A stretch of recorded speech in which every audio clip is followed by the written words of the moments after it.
रवि और स्नेहा की शादी को 10 साल हो चुके थे। शुरू में सब कुछ ठीक था, लेकिन धीरे धीरे स्नेहा की ख्वाहिशें बढ़ती गईं। कभी महंगे कपड़े, कभी विदेश यात्रा, कभी नई गाड़ी।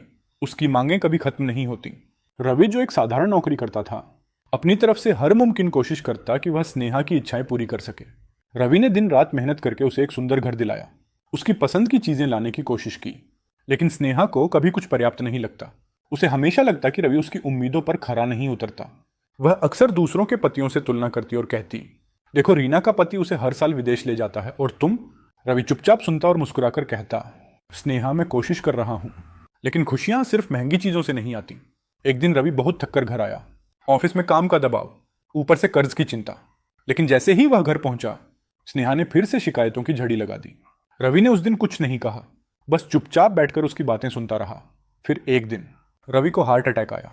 अस्पताल के बेड पर लेटे हुए उसने स्नेहा का हाथ थामा और कहा, मैंने हमेशा तुम्हें खुश करने की कोशिश की, लेकिन शायद मैं तुम्हारी ख्वाहिशों के बोझ तले खुद को खो बैठा।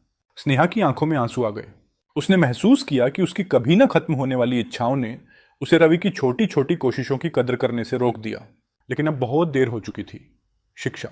कभी कभी हमें अपने जीवन साथी की कोशिशों को समझने और उनकी छोटी छोटी बातों में खुशियां ढूंढने की जरूरत होती है।